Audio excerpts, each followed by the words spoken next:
Session 88 of the Law of One. Let's begin this session by talking about the raw contact. Yeah, I'll explain after the intro. Let's begin.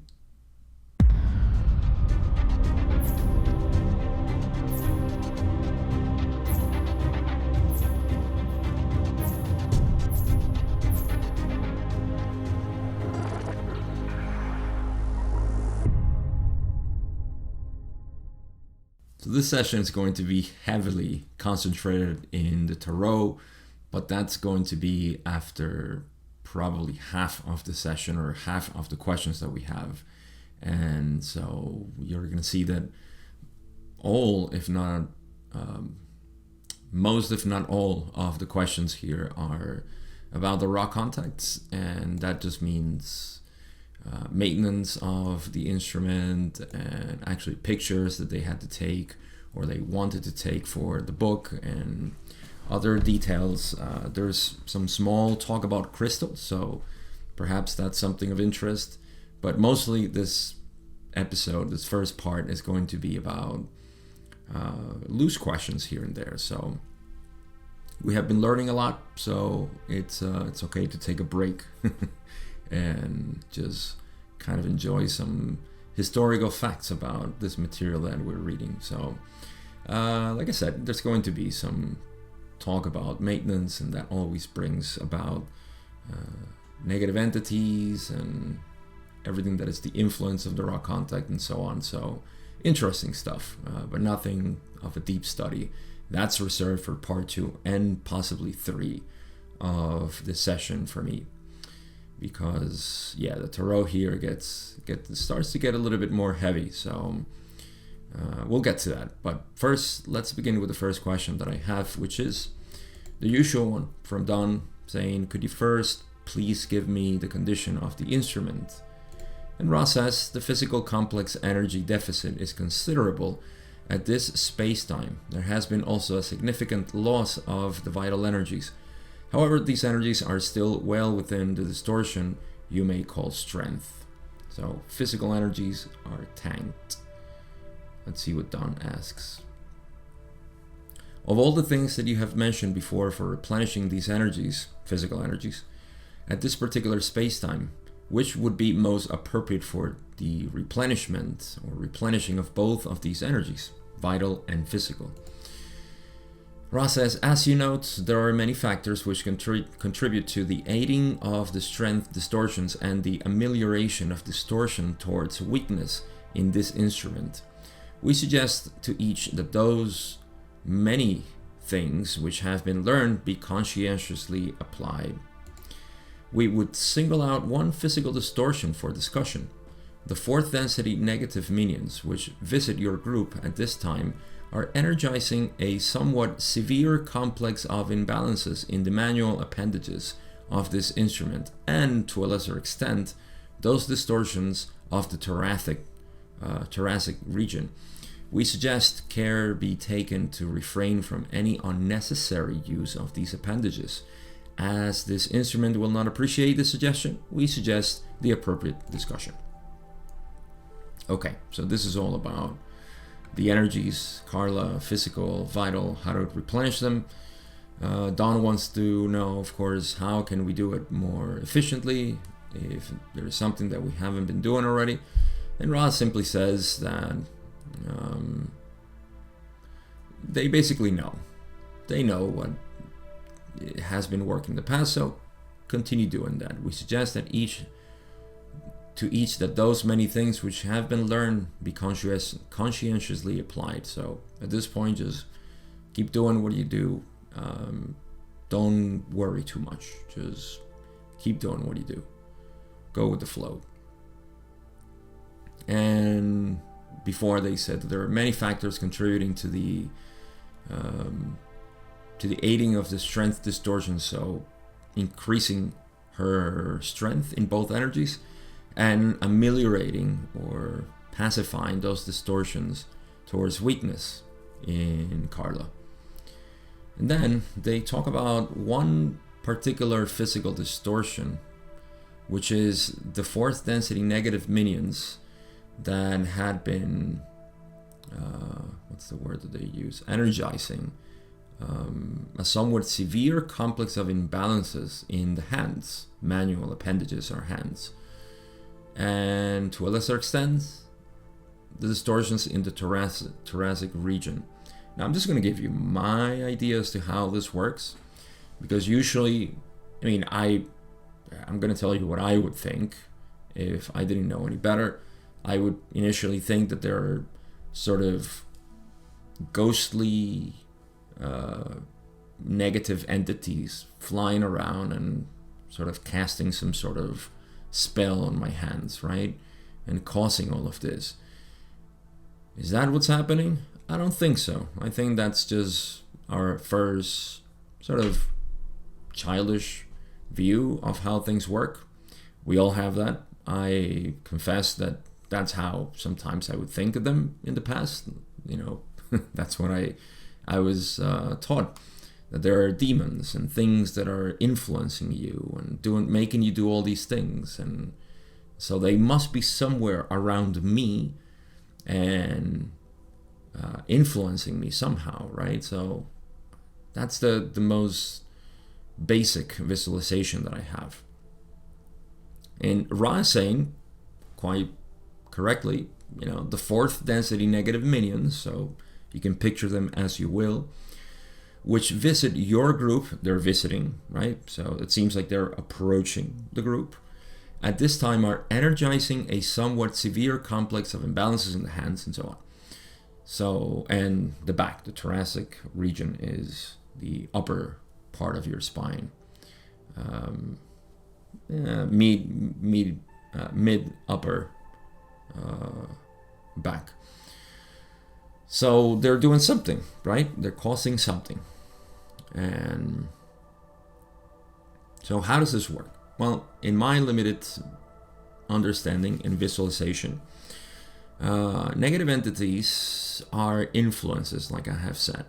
They are influences that exist in the rather complex mind of the creator. And these are here to cause, of course, different suggestions for the direction in which we take our life.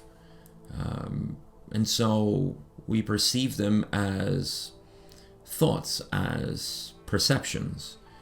And you see, these perceptions, the way they influence our mind and what we think and what we do and how we behave and how we react and our emotions and everything, all of these things are present there. They're just part of our mind.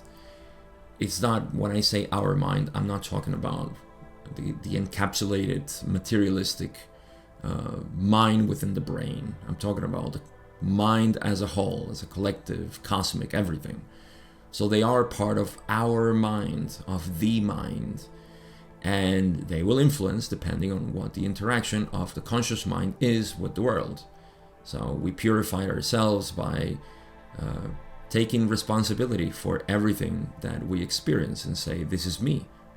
This is all me. There's nobody else. There's just me creating this, right? And so if you have weaknesses, as Ra is suggesting here, right?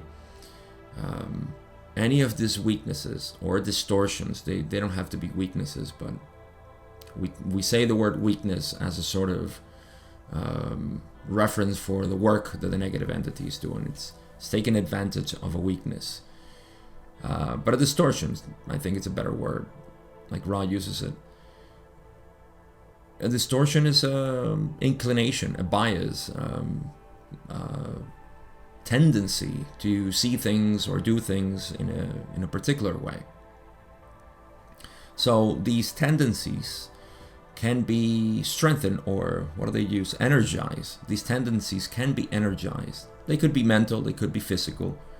And as they are energized, of course, the body is the creature of the mind, as Ra says. And of course, if you energize your mind, your body is going to react. And so you can see it, if I can put it a little bit less metaphysical and more physical. Imagine that there are your mind or your brain, if you want, your brain is influencing your nervous system. Your nervous system is, of course, what directs everything. It's what energizes the whole body. So if there are distortions or weaknesses in the body, then those distortions or weaknesses may be energized to produce certain effects. So what I'm saying is that these influences that are part of our mind, until we integrate them, that's the thing. We need to integrate them as opposed to fight it. We don't need to fight anything. We don't need to declare war on anything. That just energizes it even more because it creates division. So integration of these distortions is what we need. And as we integrate them, they stop being a problem. That's the thing, you see. They don't have to disappear. They just stop being a problem. So by doing this, I'm going a little bit off track here because Ra is just talking about what's happening. But I just wanted to give my explanation as to how I see things, and that's how I see them. There is mental influence that causes physical reactions. And so, again, we can go to that model of saying there are entities, they're causing me, but then I don't like that because it's just, I am the victim of entities and I need to shoo them away. And it's not productive in my mind. Not to me, but I understand when people like to call it that way, you're attracting demons to your life and you're doing all of this. I would rather just say that that's what you are right now. That's it. Just look at that, and it's simpler. It doesn't create all this drama and characters in your mind, or they're all fleshed out as beings and entities. It's just one being. Influences, that's another story. That's the interaction, the transaction. The transactional nature of reality. But okay, then Ra finally says, in essence, so we're suggesting that you're careful and that please talk to Carla because she's not going to listen. That's in essence what they said at the end. Let's move on. Question 3, Don says, I assume from this that our fifth density negative companion is still on R and R. Is this correct? I confess that I had to look what R and R was when I first read this a couple of years ago. And it's rest and recovery, or recuperation, or something else. But that's what it is. Ra says, as an answer to it, your fifth density companion is not accompanying you at this time. However, it is not resting. So, remember we talked about fourth density minions doing the influence on Carla? We can get a little bit more of the nature of these influences on Carla's mind as they are temptations of some sort. So these are lower temptations compared to fifth density, in which they potentiate the ego, or anything derived from it. You see, anything that takes away your focus, your emphasis of life into what is, what you are. So it takes you away to what you're not. So those are fourth density, potentiating that, and there is fifth density now doing more heavy work, if you will. These are more deep influences, I suppose, and it has to do, I guess, with the type of information that you're dealing with. In my opinion, this is how I see it. I believe that they're only capable of influencing you by the amount of work that you're doing at the moment, because I'm talking about spiritual work. If you're going really deep, then you might encounter these influences. This is not to be afraid, of course, because if you're doing this type of work, then of course you are capable of dealing with these temptations, or what should I call it? I don't want to use the word attack, but we can use attack as well. Confrontation, that's a better word. Confrontation, in the sense that you will be confronted by its opposite. So there's a whole discussion that we can definitely get into here, because fascinating stuff. I'll only mention one thing that I recently told told to one of my students, and this was that when we meditate, we are in essence confronting all of these entities, because these entities are, if you will, the ones that are suggesting all these, whatever it is that you're meditating, and it's coming as negative self-talk and all these things. That's exactly what negative entities are. Just sit down with yourself. If you want to look at negative entities, just sit down with yourself. Just sit there and watch it. Just watch what happens. So we're dealing with all of this all the time. This is the classic. I mean, we have Jesus and Buddha and I think it's Saint Thomas, who are depicted in very beautiful images, depending on the artist, as being still and yet surrounded by demons. You see, that's the essence of the way I interpret this art, of course. This is Jesus in the desert, 40 days of fasting, and the whole isolation thing, right? And who visited him? It wasn't God. It was the devil himself, you see? So you are tempted, you're pulled by these entities which want you to get involved in material reality. They want you to get involved in this separation and so on. So yeah, it's a fascinating topic in and of itself. I won't get into more details, but yeah, let's go on. Don says, question 4, is the sensor we have provided all right? They do go out prior to the end of the session. Would it be better if it did not go out prior to the end of the session? Ross says, the new configuration of the sensor is quite helpful to the more subtle patterns of energy surrounding these workings. It would be helpful to have a continuously burning amount of sense. However, the difficulty is in providing this without overpowering this enclosure with the amount of effluvium and physical product of combustion. Having to choose betwixt allowing the sensor to finish its burning and having an overabundance of the smoke, we would suggest the former as being more helpful. So, very simple question.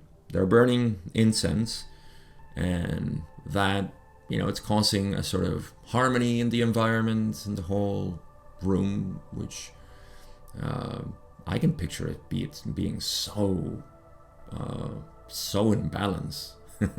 In balance, IN space balance, not imbalanced. And so, yeah, there's smoke going around the room. And is it better if we keep burning throughout the session, the sense, because it gets it's done? What do they last? 30 minutes, 40 minutes or so. So it burns out fast. Compared to the sessions, which were about an hour on average, maybe a little bit more sometimes, an hour and a half, 40 minutes when they were short. So Don wants to know, is it better to keep them,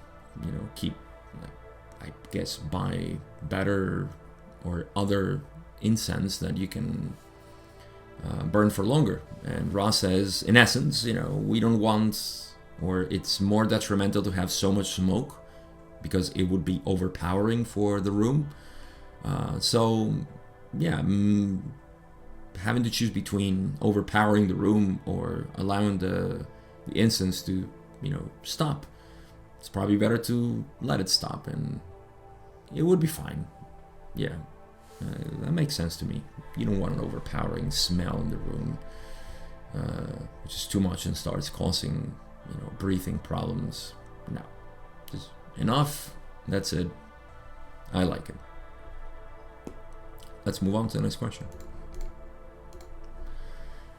Don says in question 5, the instrument has mentioned what she refers to as bleed through or being aware during these sessions sometimes of the communication.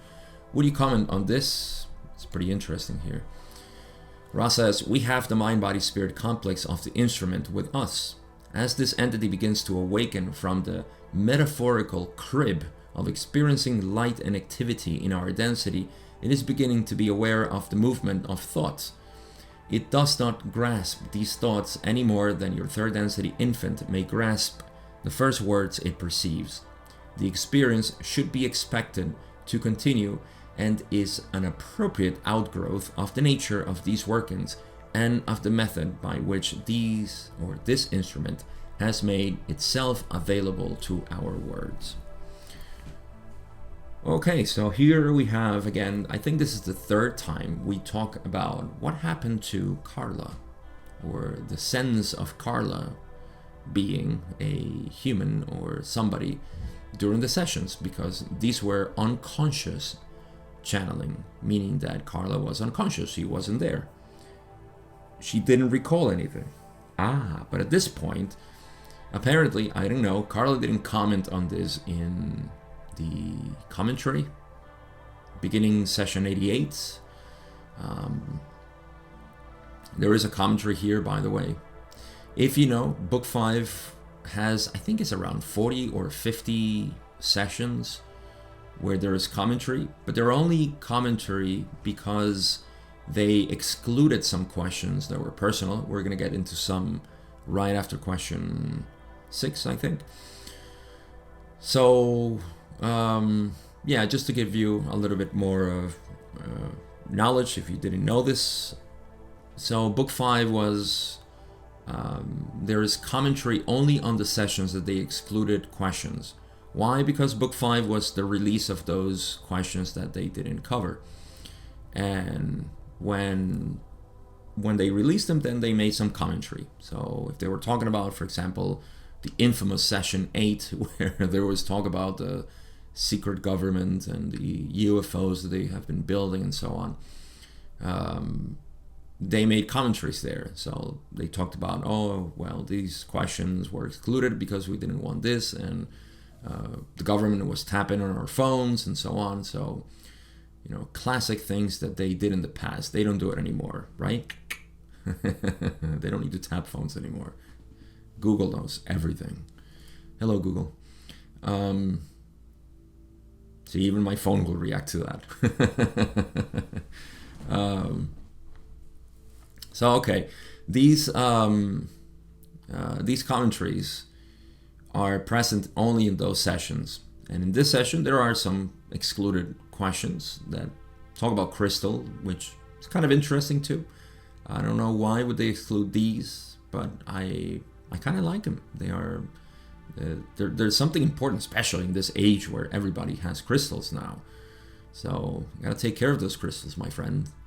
So, okay, so where was I going with all of this? Oh yeah, so Carla didn't make any comments on this, which is kind of interesting to me because she was starting, according to Don's question, she was reporting that she was having some bleed through experience. Bleed through, it goes through. It filters out, it distills, it discerns, it filters, yes, through.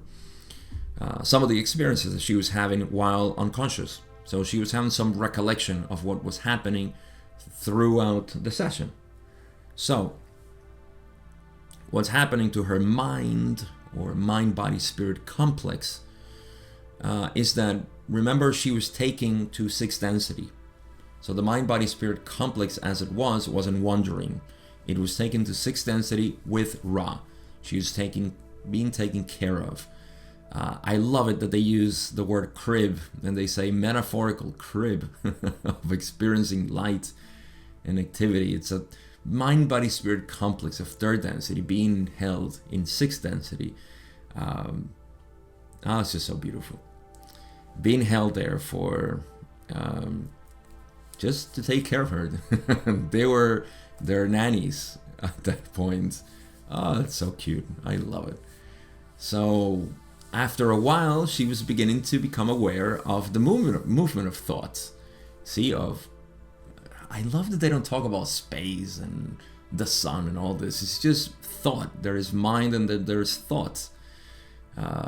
Everything is made out of thoughts. So she was beginning to become aware of these thoughts. And they continue the metaphor by saying it does not grasp these thoughts any more than your third density infant may grasp the first words it perceives. So while Carla was there, she was the mind-body-spirit complex that Carla represented was there. There was some filtering through after some time. You can imagine this as being, I guess, it's not even. No, I won't use that. Yeah, I can't bring anything that is similar, because being unconscious, maybe somebody who is in a coma may have some recollection of something happening. I don't know what happens to a mind-body-spirit complex when the body is in a coma. It would be interesting to see more. I don't know, but it would be interesting to see the details of people who have been in a coma for prolonged times, years maybe, months perhaps. So something like that maybe. But I don't know. The thing is that this is what's happening. And I suppose this perception of thoughts is something similar as to when you meditate and you start to become aware of deeper portions of your mind and things that you cannot explain, but you begin to see more of that landscape. And yeah, it's poorly described in words. You just know that something was happening. You don't know what it is. You just know that something is happening there. Beyond thought, beyond intuition, beyond anything. And so, yes, that's the closest thing I can bring that I am aware of, that I have experienced. And again, it's not something that I can even talk about, because it's just, there's just something in there that it won't let you go. It's just, it traps you in the good way. I mean, that it just it seduces you, and enthralls you. It just, yeah, it makes you fall in love with it, and you don't know what it is. It's just happening. So anyhow, Ross says that the experience should be expected to continue. Because as she keeps doing the sessions, you'll be experiencing more of that light. And it's an appropriate outgrowth of the nature of these workings and of the method by which this instrument has made itself available to our words. So not only is it an outgrowth of the nature of the work in itself, but by Carla being available to Ra, so surrendering to them. So it's all a side effect of doing this work. Next question. Question 6. Don says, the instrument mentioned a recurrence of the need for going to the bathroom prior to the session. Is this because of the low vital energy? Ra explains rather lengthy here. It is part of the cause of the lower vital energy level. This entity has been sustaining a level of the distortion you call pain, which few among your peoples experience without significant draining of the energies. Indeed, the stability of the entity is notable. However, the entity has thusly become drained and further has felt all the distortions, such as those for a variety of experiences, accentuated. For this is one means of balancing the inward-looking experience of the physical pain. Due to concern for this entity, such activities have been discouraged. This has further drained the entity. So this is all about Carla's energies, and it started with a question that she has to go to the bathroom too often before the session, it seems, right? You go to the bathroom prior to the session, yes. So Ra explains again. In part, this is because of the low vital energies. Low vital energies are because of different influences that we've talked about already. This entity has been sustaining a level of the distortion you call pain. This is interesting because Carla was in so much pain all her life. but she got used to it, and she got used to it to the degree in which she was capable of doing work. She was, what's the word I'm looking for? Yeah, she was capable of, she was functional. That's the word I'm looking for. She was very functional for the amount of pain and disabilities that she had with her hands and her feet and her whole body, really. So I appreciate that Ra says that few among your peoples experience without significant draining of these energies. So somebody else would have been depleted right away. This reminds me of Julie, who suffers from very debilitating migraines, and somehow she's able to just be functional and even laugh, in the presence of pain. Pain is something that we should all kind of get used to and not fight or shy away from. I know I'm asking something that, again, is very controversial, because in our society, we're all about lowering pain, and taking away pain, because pain is undesired, and we're just like babies who are medicated all the time because we have pain. I am not, in any way mocking, painkillers or people who rely on analgesics and so on. I'm just saying that society has been created around painkillers and all of this. And this is not just in the physical sense, but in the mental as well. Especially now with the very sensitive society that we have, which everything is offensive. Everything is, I feel offended by this. These people are saying this. That's creating even more sensitivity to pain. The more you avert it, the burden, the higher, or the bigger the fire is going to be, the more it's going to burn. So we need to be tolerant of some healthy doses of pain, and that would increase our capacity to be fine with life. The more you applicate these pains, then the more sensitive you become, and guess what? You become very edgy. You become very easily offended. And so, as I have read somewhere, if you're easily offended, you're easily manipulated. Not only by people, but by, negative entities. Voila. Okay. So Carla was lovingly accepting of her pain. And so the entity has thusly become drained and further has been... so she was drained, felt other distortions, such as those for a variety of experiences accentuated. Not sure what that means in terms of her life. For this one means of balancing of inward-looking experience of the physical pain.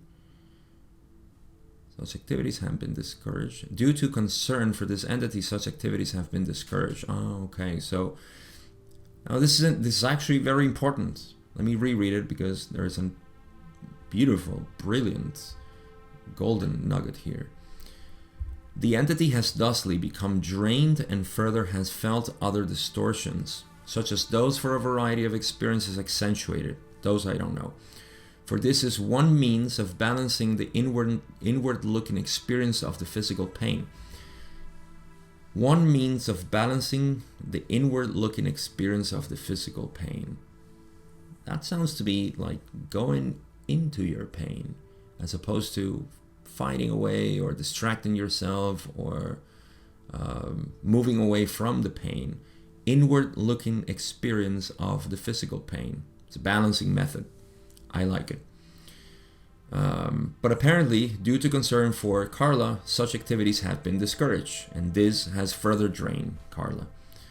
So, I guess for some reason she wasn't looking inwardly. Oh my god, I wish Carla had commented on this. This is so important. Maybe somebody else knows. I don't know. In any case, let's go read the next paragraph. But this is important. Inward looking when you have pain is an important thing. But I won't talk about that. That's a whole different topic. Let's read the next paragraph. Ra says, The will to be of service to the Creator through the means of offering itself as instrument in these workings, therefore, was given an opportunity for the testing of resolve. Okay.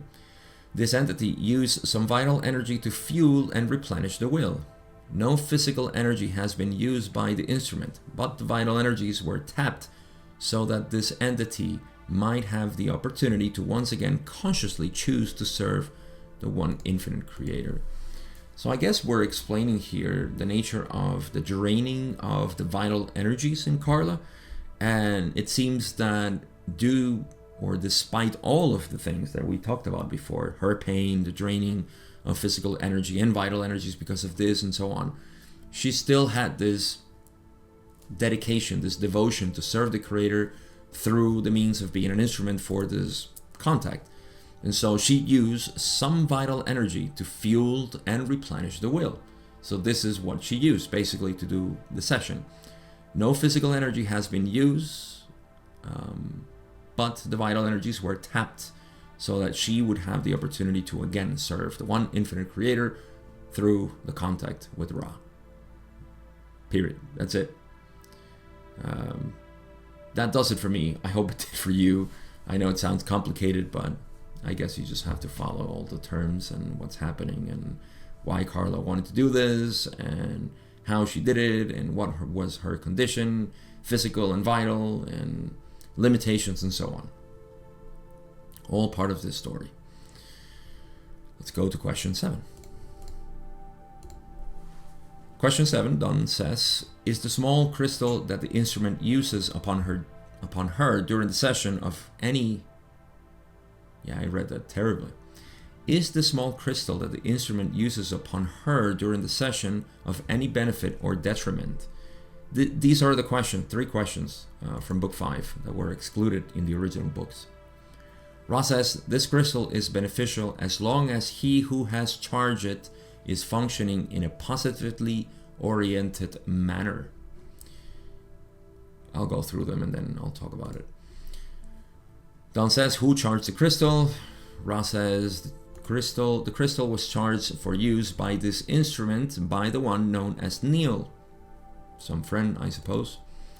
Then Don cleverly asks, it would be an abridgment of the first distortion to tell me or tell us whether he is still functioning in a positive manner, will it not? And Ra says, we perceive you have replied to your own query. I love that answer. You have answered your own question, my friend. So, okay, here's the discussion on crystals. Crystals are powerful objects, and my assumption is because they represent in the physical mineral form the crystallization process, which is balancing and allowing or strengthening of light in a certain way. So a crystal can be crystal clear and let light pass in a particular way, or it can concentrate that light into that particular spectrum of that it wants to radiate, right? We humans do the same thing. We crystallize ourselves in certain ways, and we channel the light of oh my god, anybody who plays StarCraft would understand why I got this channel the light of ire. Maybe there was one nerd around the audience that knows StarCraft and knows what I meant. But yeah, channel the light of the Creator. In one way or another, that's what we are. We're crystal beings.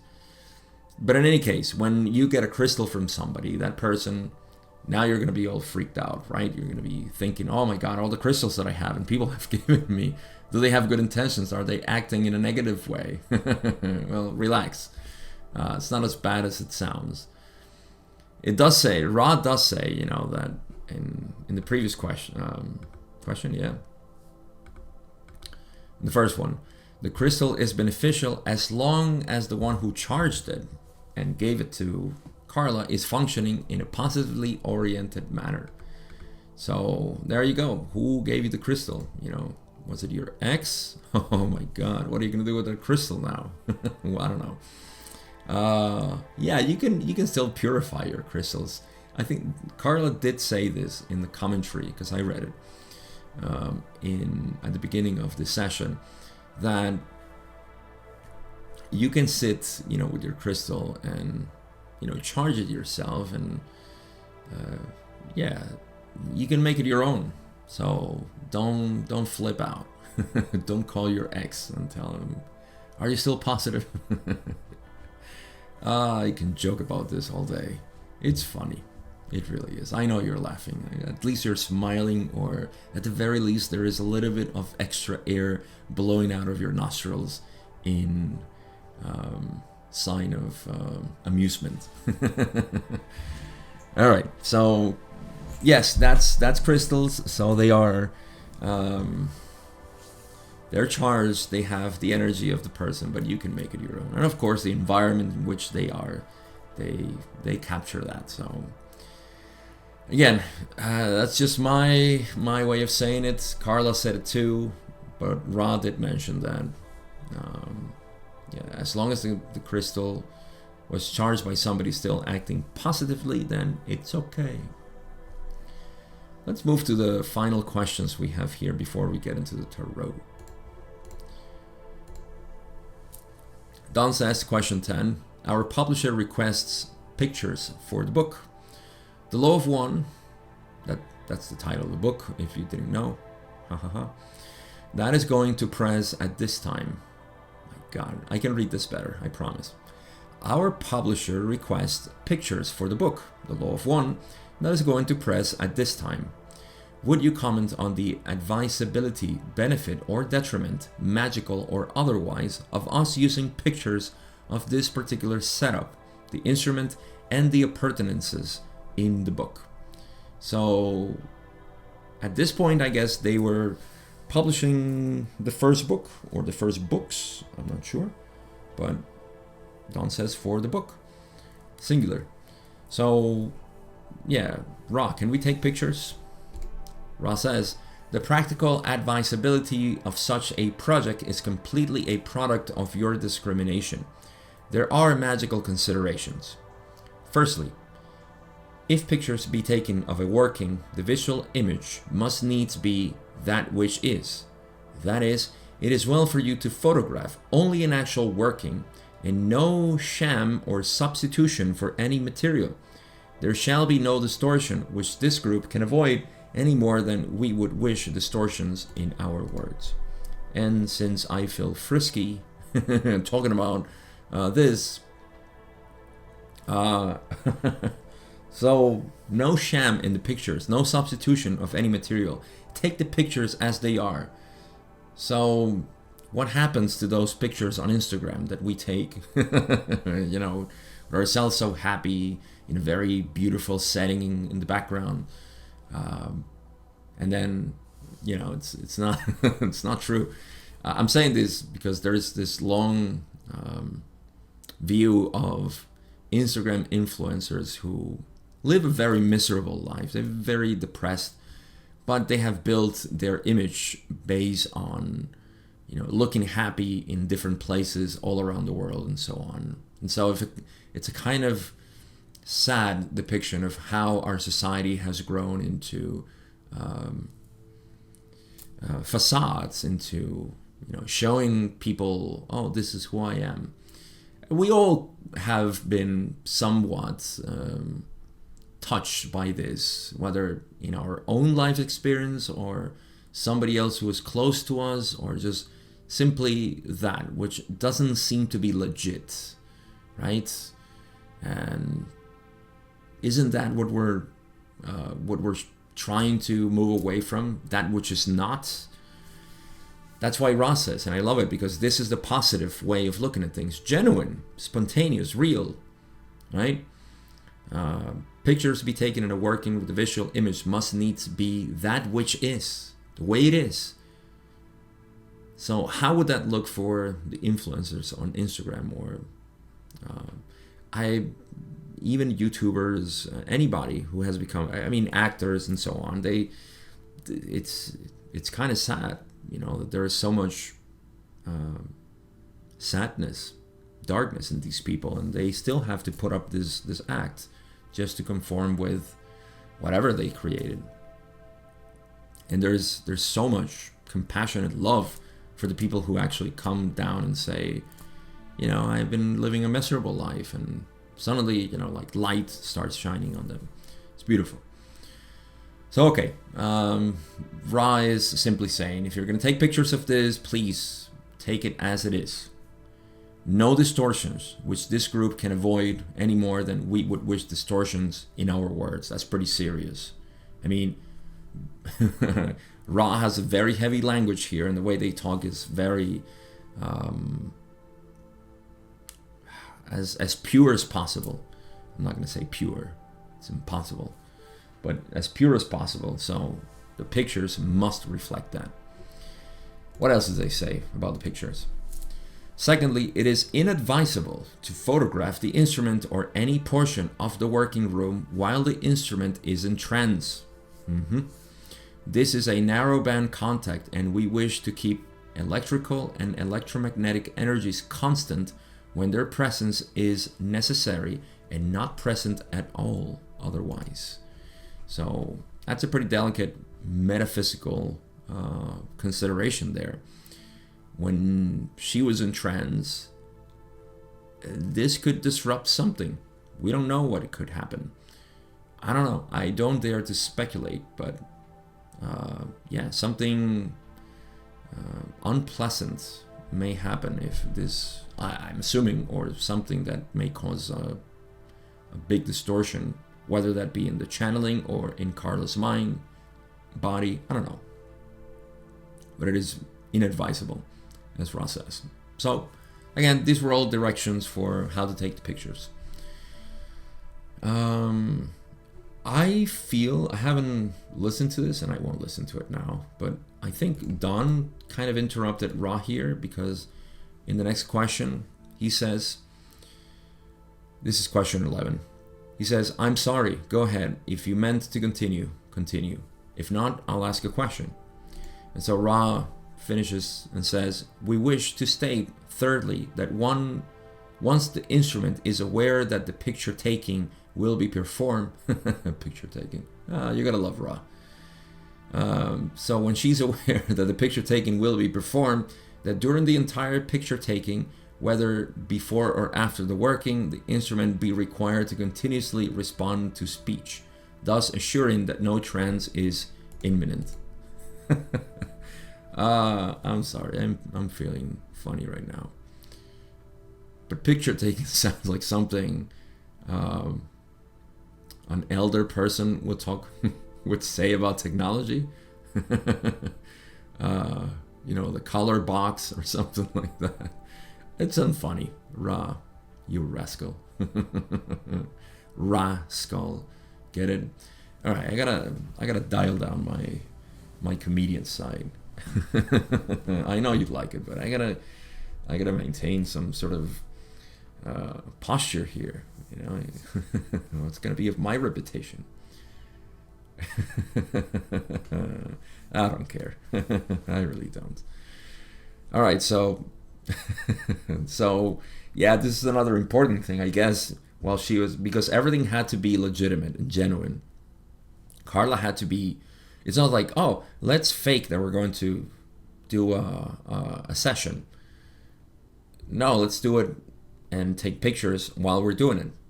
So none of that hanky-panky, fakey stuff. It's going to be legit. So Carla's going to be in a place, space, posture, everything ready for trance, ready for contact. So it was a good advice actually to talk to her all the time to make sure that she was there. So, she wasn't entering the trance. Very interesting, actually, very interesting. So, yeah, I love it. I simply do. Okay, let's go to the next question. Probably the last one for today. Long one too. Don says, From what you have told me, then, I have planned the following.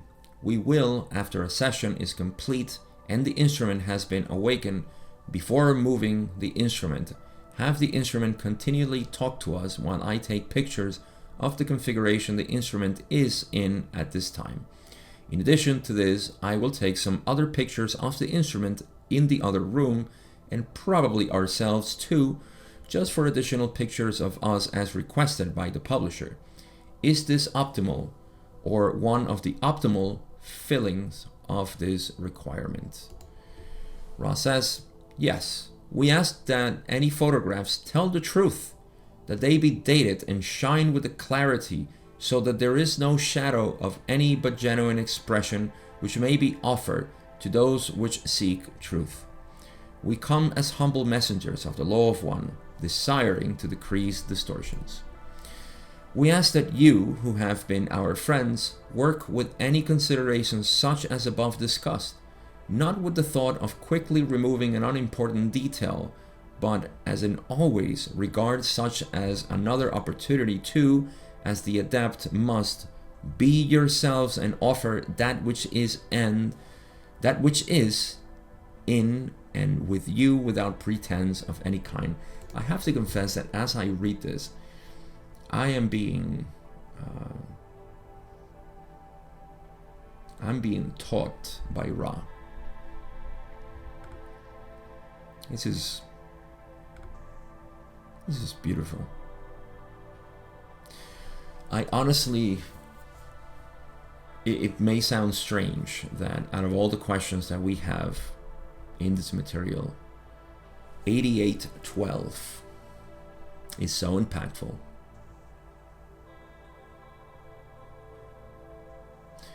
There is so much packed here that a lot should be taken into consideration.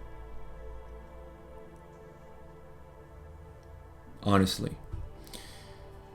Alright, the premise here is simple. Let me just go. Don wanted to take pictures because the publisher of the book was saying, let's take some pictures, so it goes to the book, yada, yada, yada. We go to this, we go to that. Ra says, okay, just take genuine pictures, and that's it, right? No, there's so much more in here. Yes, they're basically saying be genuine, don't fake anything, and so on. But this is such a good example for our lives, and how we behave, and how much do we darken ourselves when we behave towards others.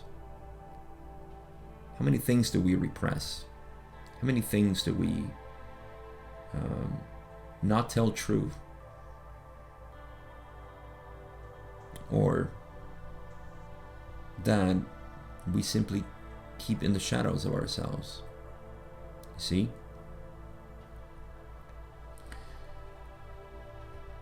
We ask that any photographs tell the truth.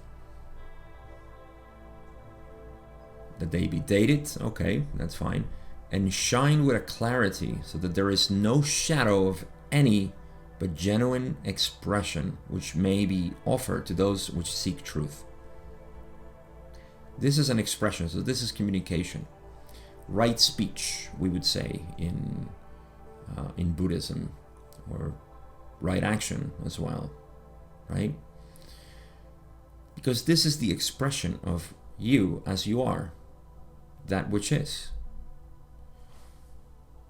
Ra states, we come as humble messengers of the law of one, desiring to decrease distortions. So we don't want any more weird interpretation of what we're saying in our presence here. Not because they're so careful about themselves, because they don't care about themselves, they care about the reaction here. Is the interaction that they have here that has caused, of course, pyramids is probably their biggest lesson. Why did you give us that? And so many other things. But yeah, I think the pyramids was the biggest influence by Ra. So much so that Ra is known simply as the Egyptian god, isn't it? Again, and now they're even talking interpersonally with them when they say, we ask that you who have been our friends work with any considerations such as above discussed. They're not saying just with the pictures, but they're saying, please work with any considerations such as above discussed. So this wasn't just an advice for the pictures. They say, not with the thought of quickly removing an unimportant detail. You see, it's not about removing anything, but as in always, regard such as another opportunity to, as the adept must, be yourselves and offer that which is in and with you without pretense of any kind. I'm actually going to reread this so many times myself that I'm going to advise you, please reread it. This paragraph right here is such a great suggestion, consideration. Seriously, this is, in all sincerity, yeah, this is the advice of life. Can I reread it again? As in always, regard such as another opportunity, such, regard the picture taking, I guess, such as another opportunity to, as the adept must, be yourselves. So take this opportunity to be yourself and offer that which is in and with you. That which is in and with you without pretense of any kind. Don't pretend. Don't have any don't be pretentious with who you are. Fear of being loved, fear of being rejected. What kind of fear is there in you that doesn't allow to be you at all times with everybody? That's the thing, you know. Sometimes we buy these fears and say, well, you know, I need to behave this way, otherwise people are going to think this about me. So what?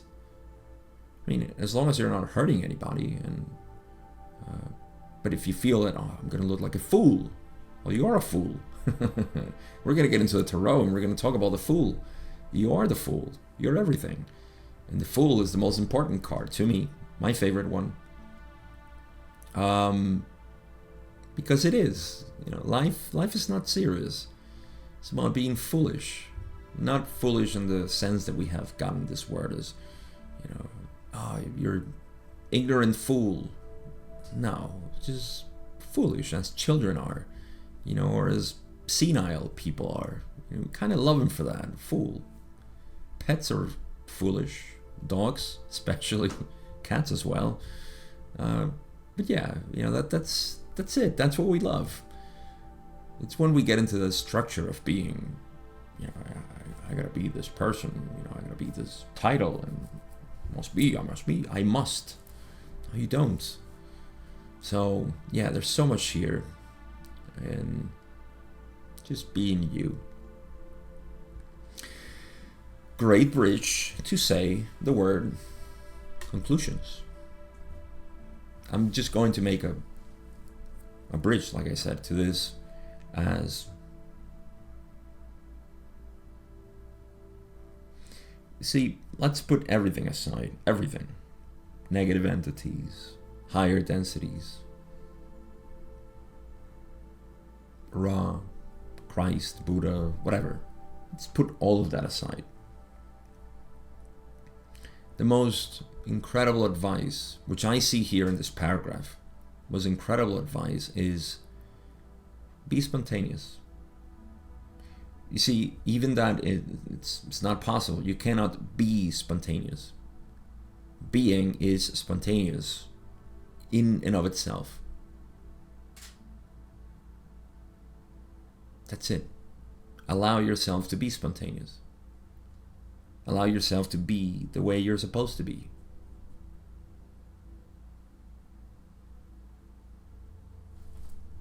No thinking. Thinking is what gets in the way of you being where you want to be. Because you think and then you stop and you measure and you say, oh, inappropriate. Not now. So being spontaneous is, yeah, just Learn from yourself. Learn from the only thing that you can learn from, which is you. You can't learn from somebody else. They may influence and trigger some things in you that, again, it'll cause some sort of flaring in you, and then you can learn from yourself. See, thank you for triggering. We become grateful of all catalysts at a certain point in our evolution because we say, oh, look at this. This is igniting something in me, something new. Love, hate, sadness, creepiness, whatever. All of that is there to be seen. But if you have to act and play a part, and how much do we do this is the question. How much are we unaware that it goes automatically in ourselves that we act this way? So it's I'm actually humbled, I have to admit. I've read this. I read it. This is the first time I actually read it with this in mind. But when I read it before, it was just, okay, just be genuine, taking the pictures, blah, blah, blah. Let's go to the next question. What else did Don say? I read this material the first time, just wanted to know what's next. Then you read it again and you start digesting a little bit more. But I've never read it this way, and it's just so beautiful. Such a great advice, and especially when they say, we ask that you, who have been our friends, work with any considerations such as above discussed. So basically, you, my friends, please, we ask you to be or work or be with those considerations that we talked about before. Don't create a facade of yourself. Don't disguise it. Be who you are and learn from it. Learn from yourself. Know yourself. And then accept yourself. That makes you become the creator. With those beautiful words, I end this first part, reminding you that we're going to get heavy into Tarot. Not so heavy, but yeah, we're going to begin the heaviness of the Tarot and the archetypical mind in the next parts. And part 3 as well. Yes, we're going to still talk about Tarot for the rest of the session. So this was the light part of session 88. I have nothing else to say, but thank you. Thank you for listening and considering this timeless advice that Ra gave here, and that I just simply molded into my own slant. I appreciate you, my friend. Have a good day, good night, wherever you are, and I'll see you in part 2 of session 88.